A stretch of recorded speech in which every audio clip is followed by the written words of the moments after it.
పశ్చిమ గోదావరి జిల్లా తాడేపల్లిగూడెం నుండి రాబోయే ఎన్నికల్లో కూటమి ఎమ్మెల్యే అభ్యర్థిగా పోటీలో ఉన్న జనసేన నియోజకవర్గం ఇన్ఛార్జ్ బొల్లిశెట్టి శ్రీనివాస్ని భారీ మెజార్టీతో గెలిపిద్దాం అని టీడీపీ నియోజకవర్గ ఇన్ఛార్జ్ వలవల బాబ్జీ పిలుపునిచ్చారు. తాడేపల్లిగూడెం మాగంటి కళ్యాణ మండపంలో జనసేన, బీజేపీ, తెలుగుదేశం ఉమ్మడి ఆత్మీయ సమావేశంలో ఆయన మాట్లాడారు.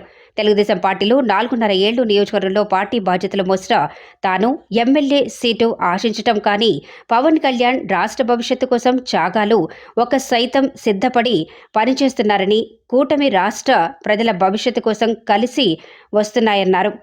కూటమి నియోజకవర్గంలో భారీ మెజార్టీతో విజయం సాధించి రాష్ట్ర నాయకులకు కానుకగా ఇద్దామన్నారు. దగాకోరు జగన్ ప్రభుత్వాన్ని మట్టి గలపటానికి ప్రతి ఒక్కరూ సైనికుల్లా పనిచేయాలని కోరారు. రాబోయే 30 రోజులు అత్యంత కీలకమని, ప్రతి కార్యకర్త ఒక సైనికుల్లా పనిచేయాలని పిలుపునిచ్చారు. రాబోయేది కూటమి ప్రభుత్వమేనని, ఆ ప్రభుత్వంలో మనకి పూర్తి న్యాయం జరుగుతుందని కార్యకర్తలకు భరోసా ఇచ్చారు.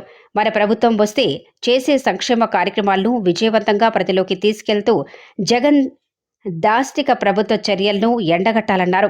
జనసేన ఎమ్మెల్యే అభ్యర్థి బొల్లిశెట్టి శ్రీనివాస్ రాష్ట్రం 5 ఏళ్లు అంధకారంలోకి వెళ్లిపోయిందని, సంక్షేమ ముసుగులో రాష్ట్రాన్ని దోచుకుతింటున్న వైసీపీ ప్రభుత్వాన్ని తరిమి కొట్టాలంటే కూటమికి ఓటు వేసి ప్రజాస్వామ్యాన్ని బతికించాలని జనసేన ఎమ్మెల్యే అభ్యర్థి బొల్లిశెట్టి శ్రీనివాస్ పేర్కొన్నారు.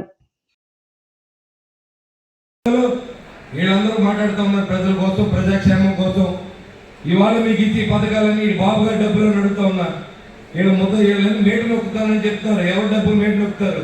మీకు లక్షల్లో ఇస్తే కోట్లలో లక్షల కోట్లు అప్పులు చేస్తా ఉన్నారు. ఈ అప్పులు వడ్డీలు ఎవరు కడతా? ఈ బాబు కడతాడని అడుగుతా ఉన్నారు. ఈ డబ్బులన్నీ మనమే వడ్డీలు కడతాం. ఒక రోడ్డు వేయాలంటే మన దగ్గర ఫండింగ్ లేదు. ఒక రైతు నాదుకోవాలంటే ఫండింగ్ లేదు. ఒక బస్సు వేసుకుని ప్రభుత్వ ఆస్తుల్ని తనఖాలు పెట్టుకుని బతుకుతున్నట్టు ఈ ప్రభుత్వం, ఈ అధినేత మళ్ళీ ప్రజల్లోకి వచ్చి నేను మళ్ళీ అడుగుతాను, వైనాట్ 175 అన్నావు. ఏం అధికారం ఉంది నీకు? ఆ రోజు ఏం చెప్పావు? దశల వారి మద్యపానం చేసి, దశల వారి మద్యపాన నిషేధం చేసే మీ దగ్గరికి వస్తానని చెప్పినటువంటి ఈ ముఖ్యమంత్రి, ఈ ఎమ్మెల్యేలు, ఈ ఉప ముఖ్యమంత్రి ఏ మగబెట్టుకుని మాస్క్ వేసుకుని ఏమన్నా మీరు వచ్చి అడుక్కుంటారో ఓట్లని కూడా నేను మీ సభ ద్వారా తెలియజేస్తా ఉన్నా. పోతే వీళ్ళు అన్నారు, ఏదైతే వాలంటీర్ ద్వారా వచ్చిన ప్రతి రూపాయి కూడా అది ప్రభుత్వ సొమ్ముగా మీరు అందరికీ తెలియజేయండి.